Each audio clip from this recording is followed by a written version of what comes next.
All right. We got the YouTube going. You guys, welcome in, everybody. I do have an Auntie sermon for you this morning, and I have a new song for you. I want to wait till we get some more people in here. Thank you so much. I appreciate it. I want to get some more people in here before I play the song that was inspired by Born Again Atheists. Abelina Ballerina. It is my newest song, and I am working on my final song right now. Once I have the final song written, I will set a release date for my Deconstruction album, Ex Parte. So, yeah, I'm really excited about sharing that with you. I have a great Auntie sermon for you today. We're going to talk about the women on Noah's Ark, my friend LG told me the other day that Jesus is a Nephilim. And I never thought about that. But she was like, yeah, because some heavenly being mated with a human woman. So, is Jesus a Nephilim? Let's find out today. Let's learn a little bit about Jesus and the Nephilim. It's a good question. I think it's worth asking, right? It's like, what creates Nephilim? What two things have to come together? Is it any heavenly being and a human woman? Or was it only certain heavenly beings and human women? Hello, Lilith. Welcome in. Thank you for being here. I really appreciate it. Yeah, right. I do too. It's just so interesting. I really didn't know about them when I was a Christian. I never learned about them. That was something I learned about when I was deconstructing. And I really thought I read this Bible. I think that even if you read the Bible when you're a Christian, like, you're not really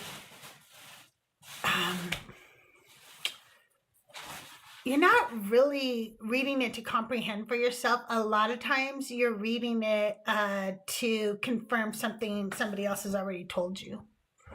And so I don't think you read it with the same critical thinking skills you do when you read any other book. Does that make sense? Like, especially as a Christian, like, I feel like I didn't anyway. Right? It's so true. Nephilim, aliens, I don't know. It's wild. And then, like, God floods the whole earth to kill the Nephilim, but the Nephilim survive. Is he a failure then? I don't know.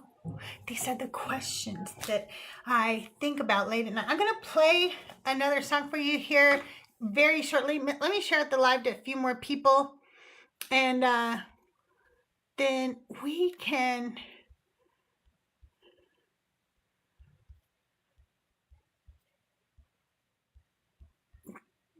like, go from there. I have so little battery life on my iPad, and I have two very important things that I need to use that battery life for you guys today. I thought this plug worked. My iPad is so sensitive to plugs. I hate that. Just sucks. Because I kind of have the Auntie sermon today, by the way, is a little long. It's a little long, but it's a good one. I think you're really going to like it. I think that you're going to learn some things today you didn't know. And yeah, you guys, keep tapping the screen, sharing off the live, doing all the good stuff. I am going to run and get a drink real quick because I forgot to provide myself one for the show.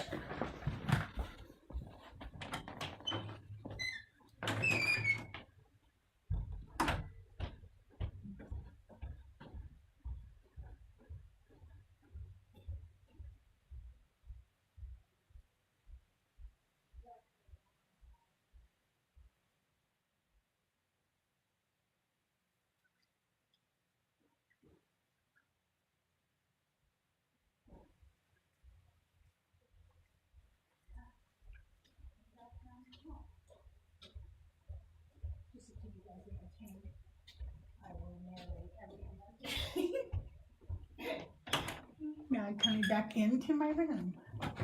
I'm shutting the door.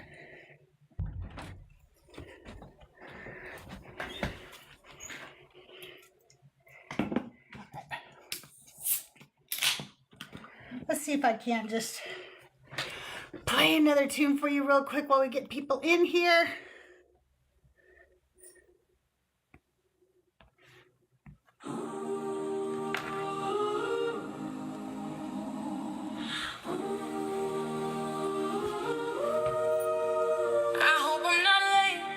The party, I've got something to say, and I want every gentleman here to have a front row seat for this ex-party. Next party for the ladies. One side talks, one side stays mute. You carved your covenant in if you're friendly and you want to come up and join me, we bore the sons that fill these seas, and you sign the pact without the one that believes.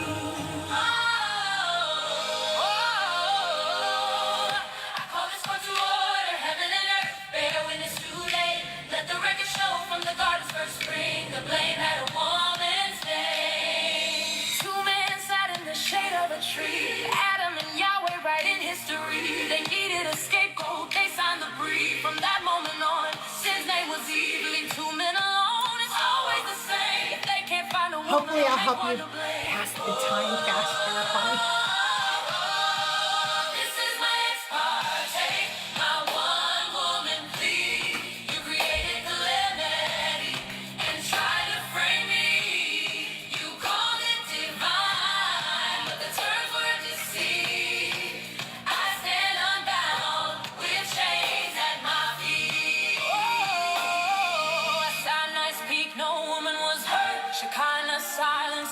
Secured, let the judge and jury see. The law can't bind what we didn't concede. The contract is noble as divine. May the record show no woman sign never needed a savior or lamb, because the truth is sin's name is man. Sin's name is man. Oh, in the land of Egypt we lit the flame. Our mother's prayers, shame. We worship the heavens, the stars, the seas. We knew the truth before their decrees. At Sinai, the men left us behind, abandoning women, blind leading the blind. We bore the children, we kept the fire. They stood on our backs as they climbed higher. Once our rituals were pure, hands in the earth, spirit sure. With Asherah raised, they gave us no choice, but no God, no man can silence her voice. May it please the court to hear my battle cry. We denounce the God, we denounce the lies. The pens were theirs, the scrolls they made. It is man's guilt and man that needs saved. Rise up now, behold the power. It's time they bow.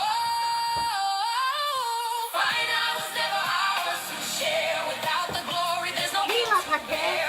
Every woman today stands free. If sin is owned, man holds the deed. Lilith, thank you. Show no woman sign. We never needed a savior or lamb, because the truth is sin's name is. Hey Stan, welcome in. Sin's name is man. Yes, the truth is sin's name is man. Ignore the man behind the curtain. Sin's name is man. Yes. Yes, the truth is sin's name is man. Sin's name is man. Hey, Granny. I'm going to go over really quick, say hi to YouTube, and then save the rest of my battery because I've got to read to you the, oh, man. I really, really hope that I can make this battery last.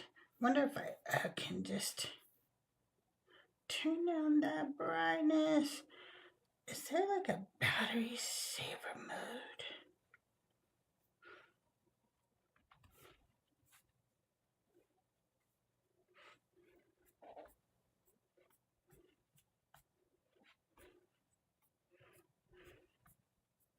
closing down a bunch of these things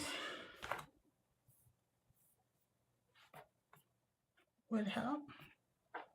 YouTube, welcome in.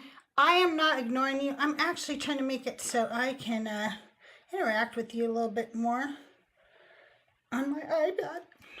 Okay. All right. You guys, I'd love to get at least 20 people in here. I cannot see how many shares we have. So if you guys can make sure I'm over 100 shares, I know there's only 13 of you in here, but 100 shares, we got the 5,000 likes. I really appreciate that. Thank you so much for all your hard work with that.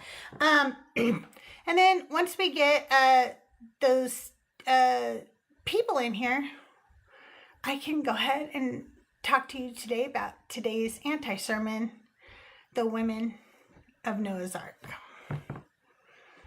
And it's a good one today. It's really good. It was a little emotional writing this one. I'll tell you that right now. Thank you so much for all the shares, Sunny. I really appreciate it. Thank you so much. Christina Carroll in the house. Oh my gosh, you guys. I miss you so much, Christina Carroll. You're on so early now, and I'm so tired in the morning. But you know what? I see you in your Discord. I get all your notifications. So I saw you yesterday. I saw you. Whenever I do see you, though, I pop in. I hope you know that, especially if you're battling. I try to send you some heart me's and populars and stuff because I want to watch you kick everybody's ass in those battles.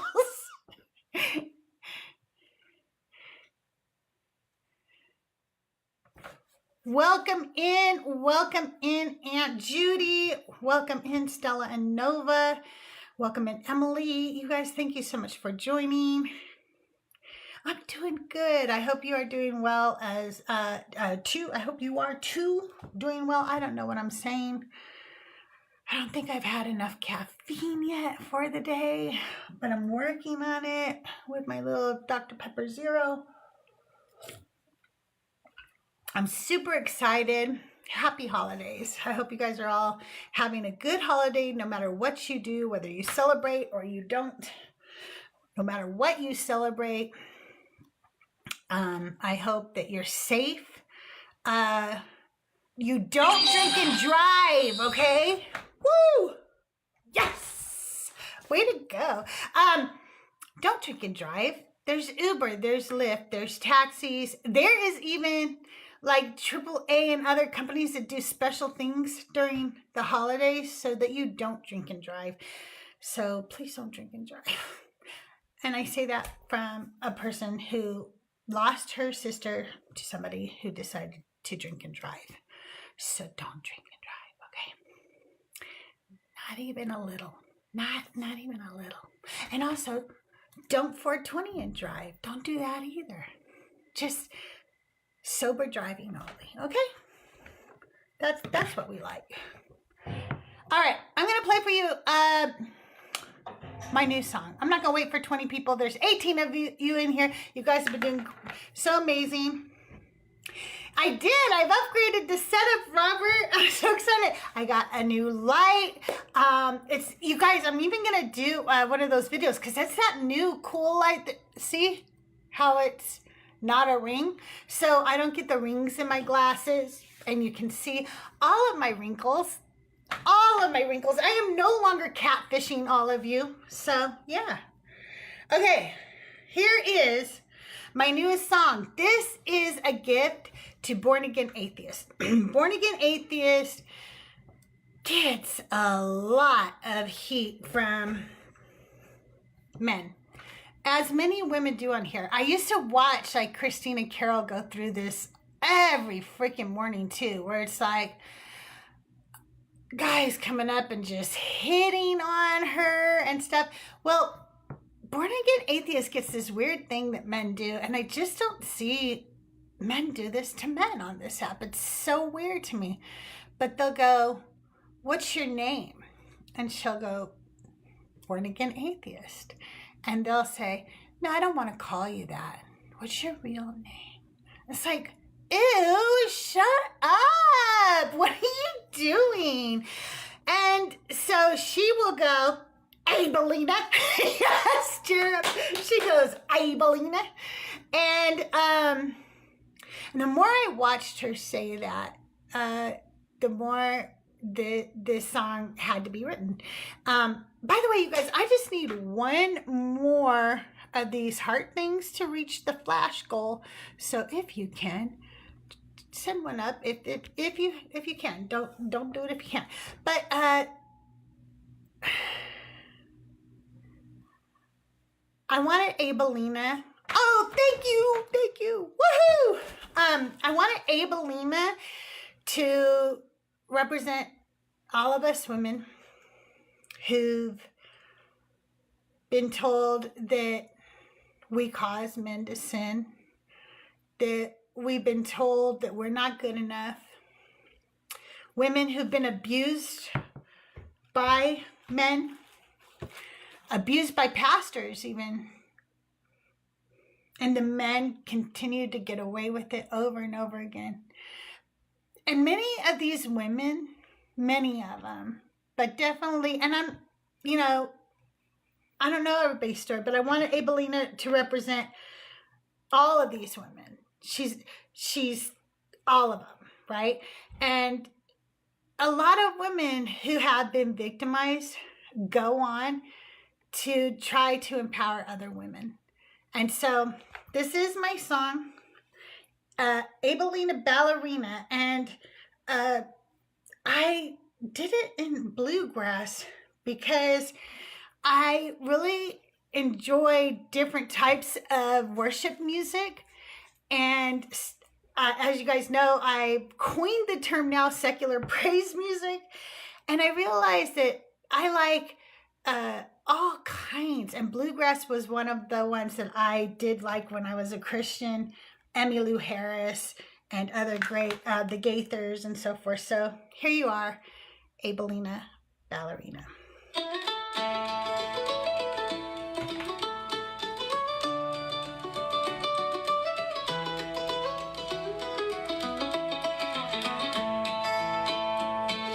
Abelina Ballerina, spinning in her tutu. All the world's a stage, lacing up her ballet shoes. Abelina Ballerina, they applaud as you dance. You're so precious, little angel. Dance away if you can. Abelina Ballerina, wooden floor counting time. In the mirror, she's a swan, arabesque in pink tights. Abelina Ballerina, sitting still in a pew. Preacher says that light you feel doesn't really come from you. They tell her every step is borrowed, her plie heaven sent. And for every bow she's taking, she's got something to repent. Abelina Ballerina, stand still, don't twirl. It's your fault if they're not holy, so be a good little girl. Abelina Ballerina, preacher says, let us pray. Closes the door so no one hears, calls it a special game. He says this is guidance, says she's holy, full of grace. Claims God needs her silence, blessed are those that obey. Abelina Ballerina, the light has left her eyes. She no longer hears the music, and her steps are out of time. Abelina Ballerina, remember how you twirled. Who's to blame if they're not holy? You're still just a little girl.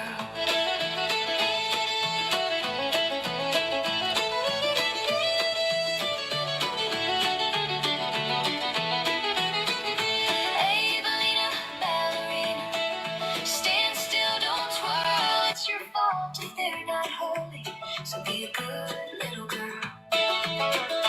Abelina Ballerina, those aren't butterflies you feel. Life grows heavy inside you, child. There's no way to conceal. They say her name like a warning. Obedience her only crime, while he preaches purity, taking them for every dime. Abelina Ballerina, learns what judgment cost, learns who gets forgiven and who pays the loss.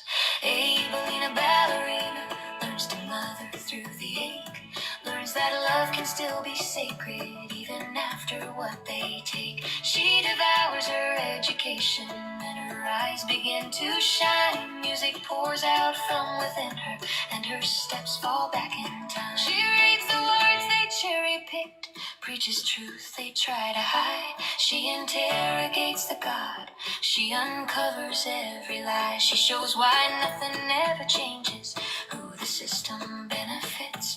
Men of God who feed on power, abuse, shame, and the grift. Abelina ballerina, show me how you twirl, spinning in the sunlight, dancing with your little girl. Abelina ballerina, dancing center stage again.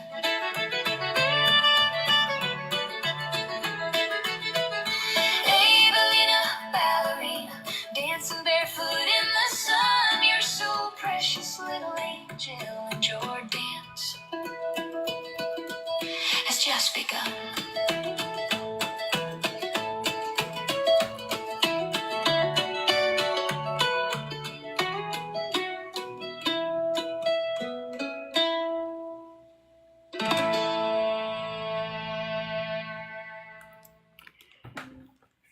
Thank you guys. Thank you so much. Nice, so You nice. out there who's telling me it's your story too. I love you, and I'm sorry that happened to you. Good morning, Mama Bash. Good morning. I love that song. Is that new? That is not me singing, but that's my newest. Yeah, that's the newest one I wrote. Hang on, for some reason my my headphones weren't on. I was like, why am I not hearing her? But that was my newest one, Abelina ballerina. I like it. I like it a lot. Thank you. When I first started writing that one, I wasn't going for bluegrass originally. I was doing more of like a ballad from like the 70s, like kind of,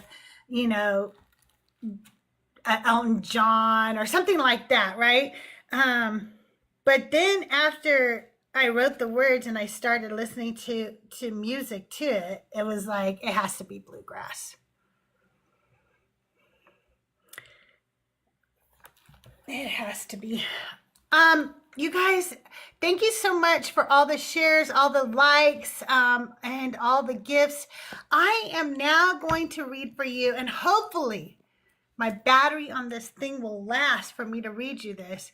But today I have an Auntie sermon, and it is about the women on the ark. Now remember, we're going in order of every time a girls, woman or women are mentioned in the Bible.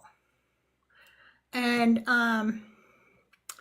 the last time we left off, it was the daughters of humans with the sons of gods. And that's kind of, my friend LG Gray said, Jesus was a Nephilim.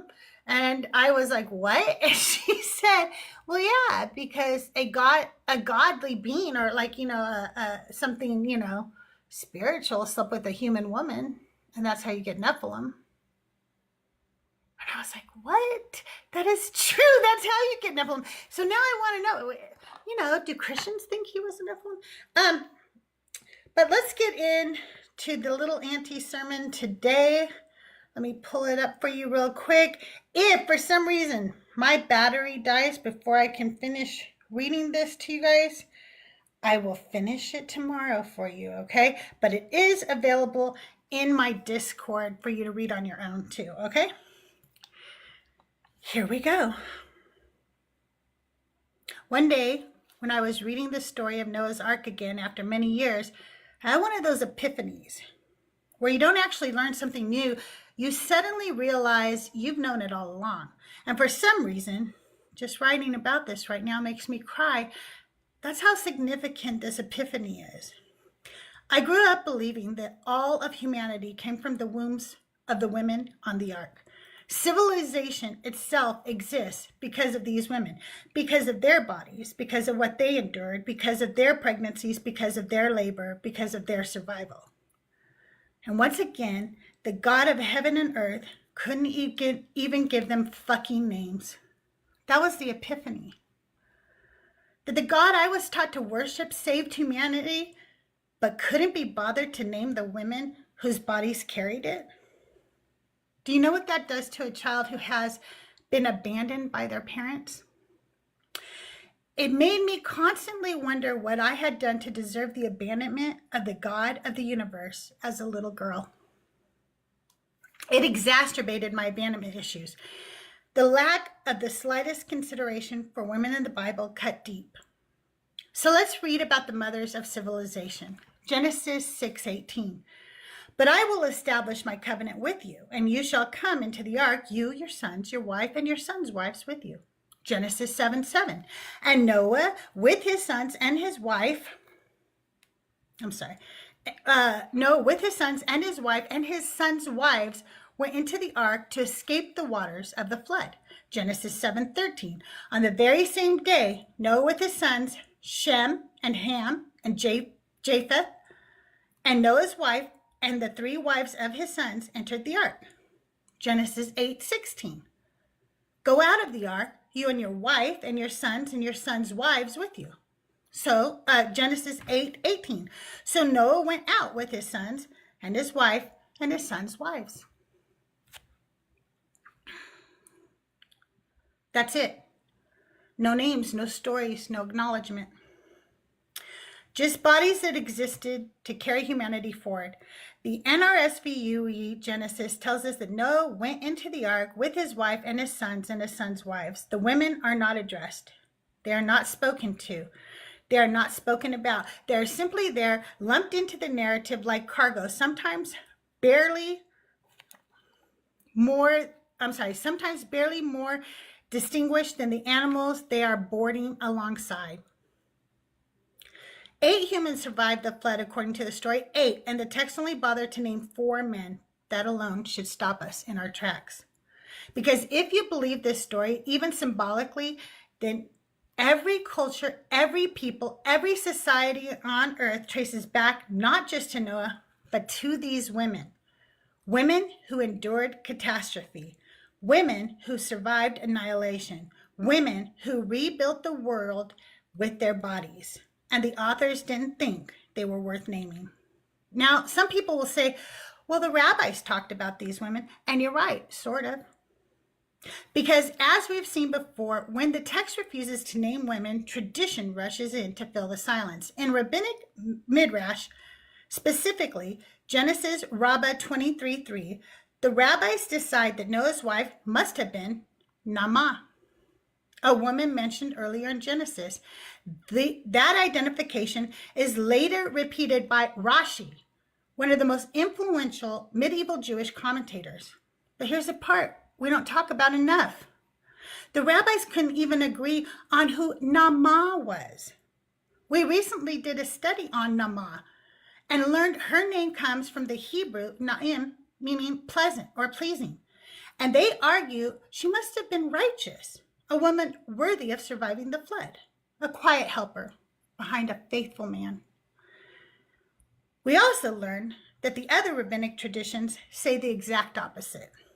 They described Naamah as dangerous, seductive, associated with music that led men to idolatry, a woman whose presence was morally suspicious. Same woman, same silence in the text, 2 completely different stories, and none of it comes from the Bible itself. Because when Scripture doesn't bother to name a woman, people feel free to project onto her their fears, their fantasies, their moral warnings. When women are unnamed, they become symbols instead of people. The rabbis weren't uncovering her story, they weren't inventing one.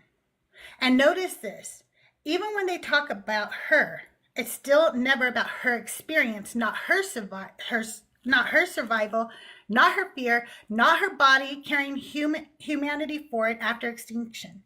It's always about whether she was pleasing enough or dangerous enough. And that's not accidental. Because in a world where women are not named, women are not allowed complexity. We are either righteous helpers or corrupting threats, saints or seductresses, never full human beings. Rabbinic tradition tried to rescue Noah's wife from anonymity, but it couldn't imagine her outside the narrow boxes patriarchy allows women to occupy. So yes, the rabbi spoke about these women, but even then, they were still speaking over them. And then we get what Christians teach about her. And this is where things don't get better. They just get quieter. Because unlike rabbinic tradition, Christianity doesn't even argue about who Noah's wife was. It mostly pretends she doesn't exist at all. In most Christian teaching, Noah's wife and his sons' wives are treated as narrative background. They are there because they have to be there.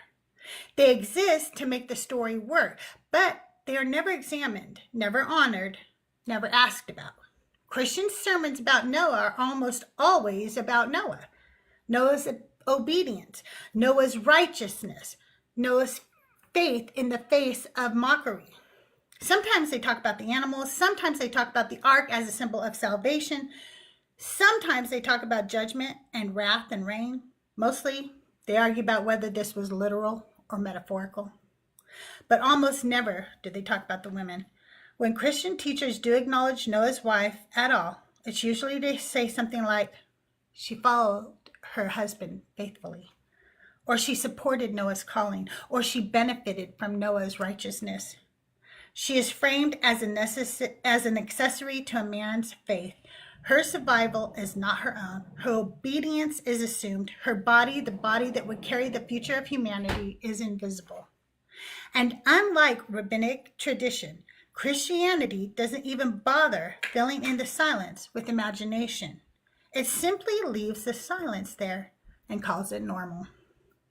And this is important to understand because Christian theology inherited a text that already treated women as property, already treated them as unnamed, already treated them as secondary, and instead of interrogating that, it sanctified it.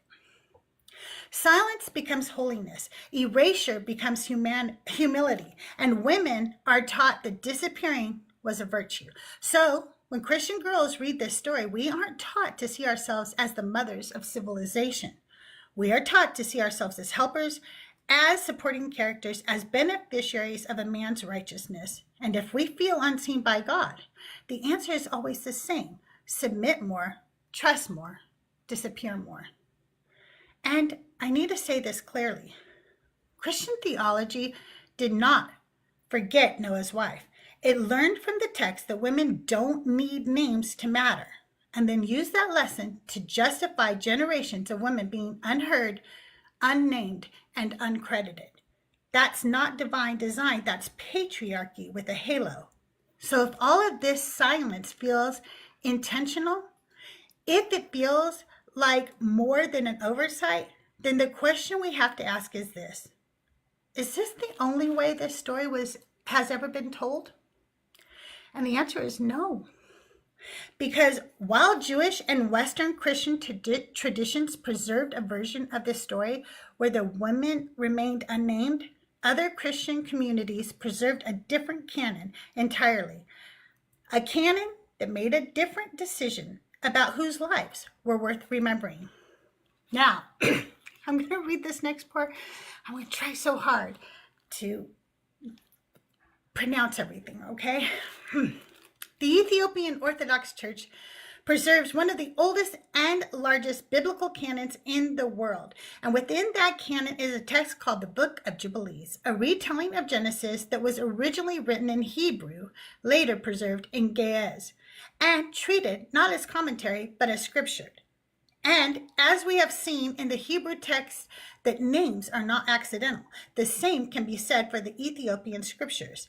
They are understood as descriptive, as reflective, as telling us something about how a person is remembered, not just that they existed. And when we turn to that text, something changes. The story doesn't become less theological, it becomes more human, because the Ethiopian biblical tradition because in the Ethiopian biblical tradition, the women are named, not symbolically, not metaphorically, but plainly, directly, as part of the story of humanity's survival. Let me clear my throat real quick. Didn't want to do that in your ear. Okay. Jubilees 4:33. And Noah took to himself a wife whose name was Amzara, the daughter of Rachel, the daughter of his father's brother, in the first year of the 5th week. And in the 3rd year thereof she bore him Shem, and in the 5th year thereof she bore him Ham, and in the 1st year of the 6th week she bore him Japheth. Here, Noah's wife is not an unnamed attachment to a man's story. She is Amzara. She has a name, she has a lineage, she has a place in history. Jubilees 7:1. And in the 1st year of the 3rd week of this Jubilee, Shem took to himself a wife, and her name was Sedekatelebab. I hope I did that right. These names are hard for me. Jubilees 7:2. And Ham took to himself a wife in the 2nd year of this week, and her name was Neeltamauk. And Japheth took to himself a wife in the 3rd year of this week, and her name was Adatonissas. These women are not counted, they are remembered. Where Genesis says his wife, the Ethiopian Bible says Amzara. Where Genesis says 3 wives, the Ethiopian Bible says Sedekatelebab, Neeltamauk, and Adatonissas. This doesn't suddenly make the story more literal. It makes it more honest about who carried humanity forward. And that matters because it shows us that erasure was never required by God. It was never inevitable. It was a choice. And some communities choose differently. And what we learn when we put these traditions side by side, rabbinic teachings, Christian teachings, Ethiopian Christian teachings, it's not just the texts are different. It's that women are valued differently depending on the lens through which they are seen. The same women can be righteous in one tradition, dangerous in another, invisible in a third, and honored in a fourth. Nothing about her changed. What changed was the community doing the looking. And once we understand that, it becomes clear that women cannot afford to be passive about where we place ourselves.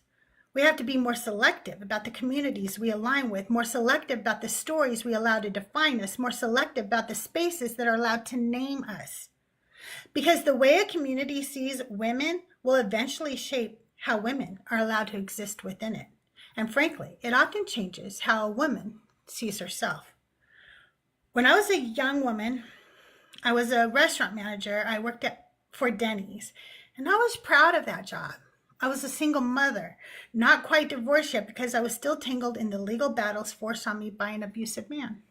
I was trying to reset my life. I was trying to find my footing. At that restaurant, I had a boss named Shabir. Shabir was a Muslim man. He was very conservative, very religious, and very misogynistic. I had worked hard to earn that position. I started at Denny's as a hostess when I was 18, and I worked my way up through the company as a single mom in the early 90s. I was making decent money, especially for someone without a formal education. And because I didn't have that education, I couldn't afford to lose this job. It wouldn't have been easy for me to find another position that paid what I was making, offered profit sharing, and provided benefits for both my son and I. So I put up with a lot of misogyny from Shabir and from the men he hired. And this story, while it includes a man named Shabir, is not special. It's not unique to me. Change the name, pick a different restaurant, a different decade, you'll still hear the same story. There are a few moments that have stayed with me. I remember one day when my coworker Tracy received a phone call telling her that her 11-year-old child had broken their leg, and Tracy was also a single mother. We told her to get the hell out of there and go to the hospital. There were 4 managers working that day. We were a training restaurant for the district. We always had more managers than we needed. Shabir was furious. He said, if this had happened to me, I would still be working. This is why I hate working with women. Something happens to your child and you have to leave. I was livid. How dare he make her feel guilty for going to her injured child? How easy it is for a married man to say that to a single mother. Neither Tracy nor I received child support, and of course he wouldn't leave work. He'd make his wife go to the hospital. He'd see his child later, after his shift. I told him if his child were in the hospital, I would tell him to leave and I would cover for him. But in his eyes, women were the problem, always the women. Another day, during the Sunday lunch rush, right after church let out, I went looking for the other manager because I needed help. Shabir was busy training a new hire. And there he was sitting in the back of the restaurant eating fried chicken in the middle of lunch rush. If you've never worked in a restaurant, let me explain how absurd that is. During the busiest hours, breakfast, lunch, dinner, it's all hands on deck. Nobody takes a break during the lunch rush, least of all a manager. I was furious. I went to Shabir and I said, "What the fuck?" And he told me, "You see that man sitting back there eating fried chicken? He used to work at Jack in the Box. He doesn't have anywhere near the experience you do. He will never be as smart as you. But this is a man's world, and you need to get over it." That message followed me for years. Different men, different settings. Sometimes it was my father or my uncle. Sometimes it was my husband or my brother. Sometimes a cousin, a friend. Sometimes they said it out loud. Sometimes it was in what they didn't say. And then years later, I found TikTok. I didn't know what I thought that app would be. I never imagined it would become what it has become for me. But through TikTok, I found a community.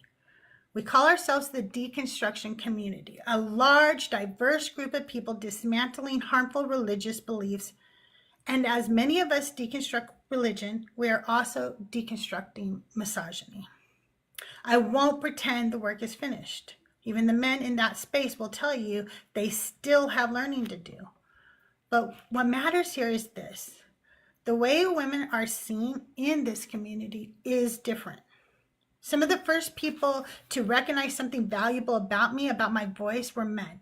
Joyful Apostate asked me to be his co-host because he felt safe with me. He trusted me. Benny Boy trusted me enough to invite me into building the Deconstruction Junction Discord server. Through that space, I met more men. Justin from Deconstruction Zone, who later founded the DZ Foundation and asked me to serve on its board of directors. These men see me through a different lens. They honor my name. They give me a seat at the table. They make space for my voice. And that difference is everything. And that's when something clicked for me. Because the way I am seen in the deconstruction community mirrors what we saw earlier in the Ethiopian Christian tradition. Not because the people are perfect, not because the systems are flawless, but because of the lens being used. The Ethiopian Christian community looked at the story of the ark and chose to remember the women. They didn't invent myths about them. They didn't argue about whether they were dangerous or pleasing. They simply acknowledged their humanity and gave them names. In the same way, the men I encounter in the deconstruction community didn't ask me to shrink. They didn't require silence. They didn't need me to be useful in order to be valued. They saw me, they honored my name, and they trusted my voice. And just like with the women of the ark, nothing about me changed. What changed was the framework through which I was being viewed. Both communities made the same choices to recognize women as full participants in this story, not background characters, as contributors, not accessories, as people worth naming. And once you've experienced that kind of recognition, even once, you can never unsee the difference. And this is what all of this has been leading us toward. When the Ethiopian biblical tradition chose to name the women of the ark, something subtle but important happened. It didn't suddenly fix everything. We still don't have their stories. We still don't hear their voices. They're still not the main characters. But the act of naming them changed how they are remembered. It told us that in that community, these women mattered enough to be seen. And I've learned something similar in my own life. When I encounter men who saw me as their equal, not as an accessory, not as a support staff, not as someone borrowing authority from them, something shifted inside of me. I didn't suddenly become smarter. I didn't suddenly become more capable. I didn't suddenly find a voice I never had. What changed was the lens. It's like street photography. A photographer walks up to an ordinary person, someone who probably thinks of themselves as unremarkable, and asks to take their picture. And you might wonder, why me? What could they possibly see? And then you see the photograph. The light is different. The framing is intentional. The details are suddenly alive, and nothing about that person changed except that someone chose to see them differently. That's what it felt like to be seen through a new lens. Not the lens I grew up with in Christianity. Not the lens that taught me women's names didn't matter. Not the lens that treated women as background characters in sacred stories. But a lens that said, you belong here, you are equal here, you are worth naming. And once you experience that once, you can't go back to believing that invisibility is normal. Because being seen doesn't change how others perceive you. It changes how you begin to perceive yourself. And that's today's Auntie Sermon.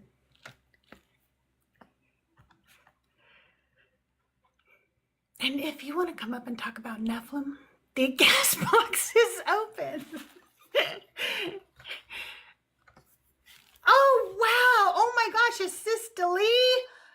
That is so cool. Thank you. Thank you so much.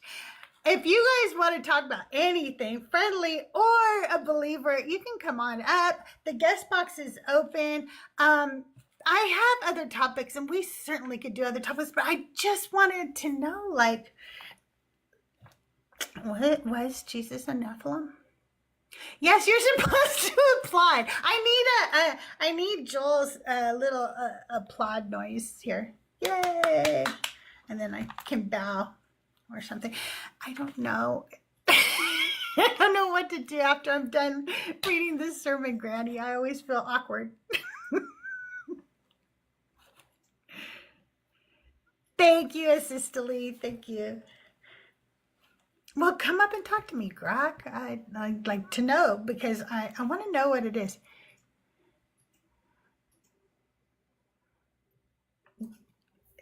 We have some very good men, very, very good men in this community who are very supportive of the women of this community. Elosa Ray, Bash, Mac, Tiny Science, Joyful Apostate. There's some, and then there's even there's the men in the chat who come in and support us all the time too. And there's so many. If I start naming them, I will leave somebody out, and then I'll feel bad later. So I guess I shouldn't do that, because then I'll just feel guilty and bad later that I forget somebody. You want to come up and share a Nephilim story, please feel free.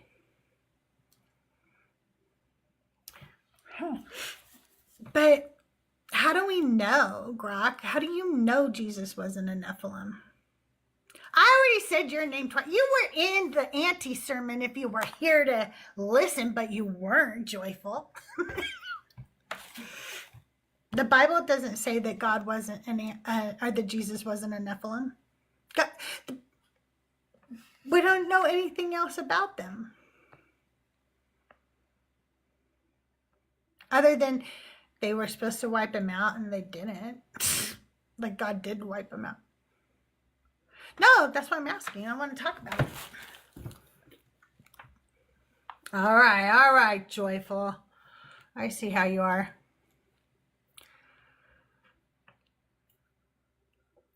I'm going to invite Zach up. Zach will talk to me, you guys, in chat.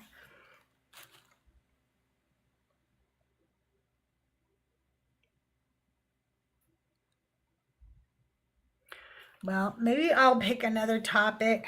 Oh, I got allergies right now.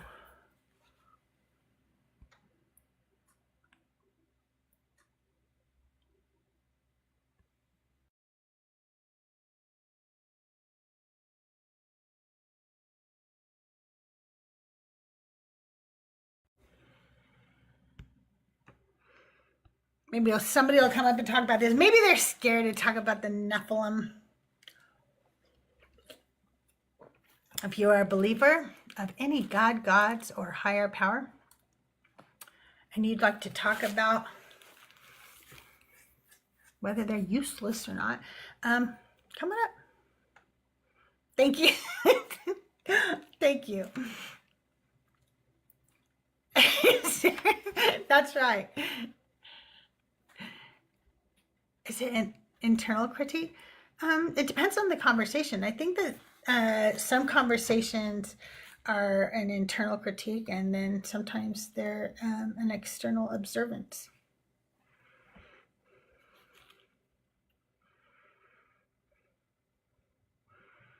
Was it? I don't know, because I thought it was an angel that comes and tells her, but I thought it was the Holy Spirit who creates the baby with her. But I don't really remember because I haven't read any of those stories in a really long time. I don't even know what. Okay, so I had to give this app. Okay, let's go with.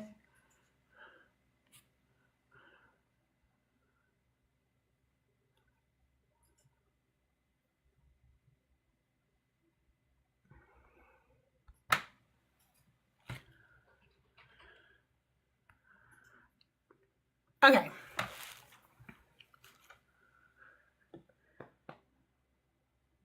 New gift goals. If we do get the 12 turkeys, I'll stay an extra hour today.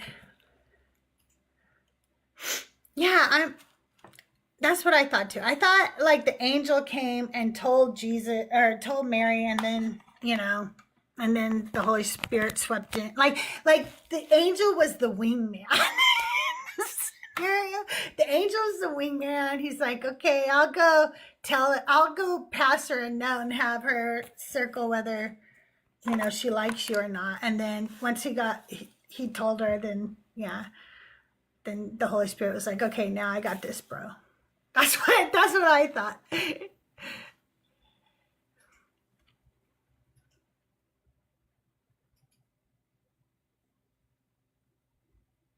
What? Of course they can, Grok. What are you talking about? The sons of gods had smacks with the daughters of humans. That's in your book. So yes, a spiritual entity can have smacks with a physical entity because it occurs in your book. I don't care whether they were.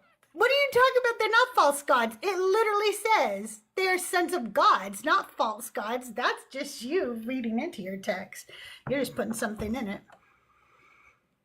Then I don't know what you're arguing about, Grok, because the Holy Spirit is physical too when he wants to be.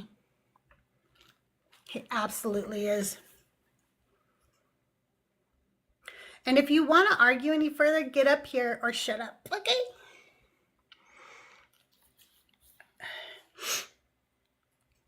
Little keyboard warriors. Mama Bash must be very busy this morning.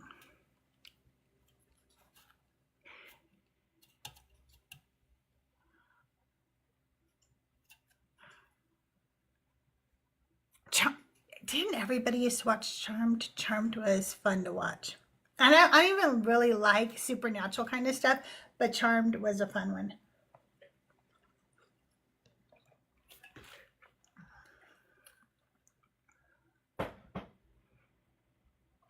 It was fun. It was a good one. All right, well, I'm going to play one more song before the battery in this dies completely. We're going to listen. Oop, not that one again. Not that one again. Sorry. We're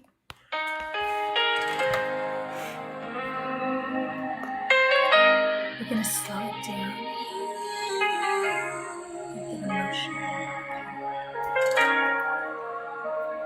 You said, come, child, lay down your sorrows. You said you would be there through all my tomorrows. So I came believing you'd dry all my tears. but you left me waiting, alone with my fears. When will you draw near? I came to the water. Robert, thank you so much. Thank you so much. I really appreciate it. Relinquished my pride. I cried every teardrop and looked to the sky, but I found myself sinking in the flood of your light. I actually thanked you, but I don't think you were here. It was like on Friday. They said your love was too deep to measure, that losing myself would make me your treasure. I gave up my voice, my identity and name, and called it devotion, but it was just shame. Oh, you did? Oh, okay. Oh, okay. I can't see it when I'm live, so I will probably be thanking you tomorrow. But thank you again. Thank you so much. I gave you my everything, relinquished my pride. I cried every teardrop and looked to the sky, So but I do found somebody else. myself Okay, sinking in the flood of your light.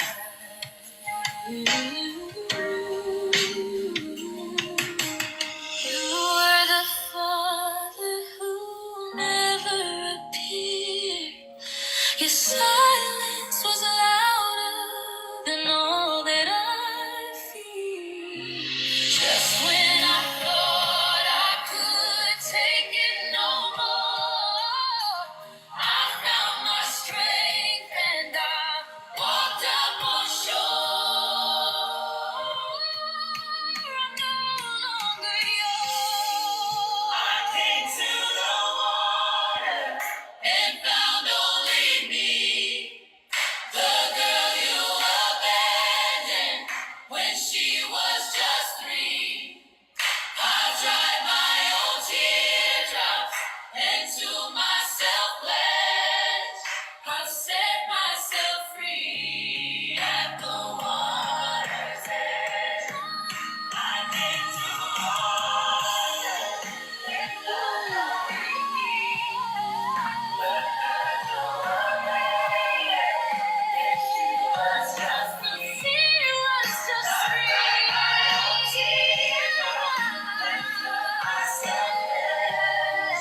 I've set myself free at the water's edge. I set myself free at the water's edge.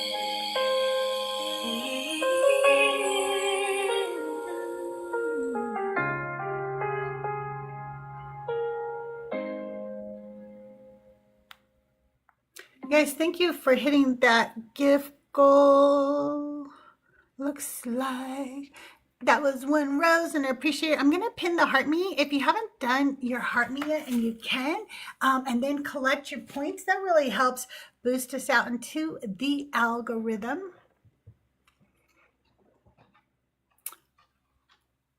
Aw, I'm sorry, Cicely. I'm glad you didn't, though, because we love you so much. Ooh.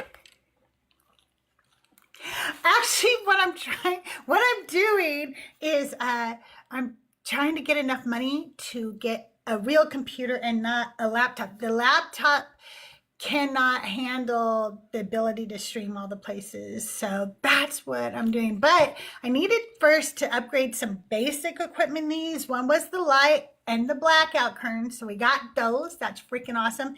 And I have a desk coming today. And I know that doesn't seem important, but I can't, I'm sitting like against kind of a dresser thing. And because of it, I can't scoot up to it. And it ends up just hurting my back because I'm kind of hunched over all the time when I'm doing the shows. And I could go live longer if it wasn't like that. So yeah, so that's the next thing too. And then we're going to upgrade the computer and it'll be amazing. I'm really excited.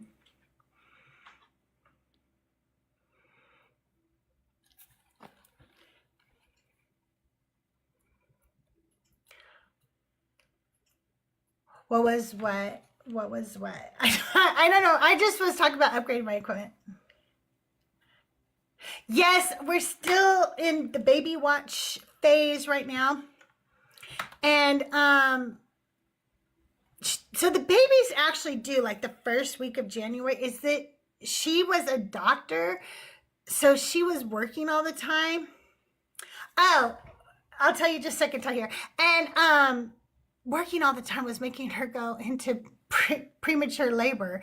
So they got her home. She's been resting, and that baby's been holding on now, which is really good. The longer that little baby cooks in that tummy, the less time it will spend in the NICU. So I am, my next upgrade is for my chair. This chair was comfortable when I first got it, but was never a chair that was made to sit in for long periods of time. You know what I mean? It's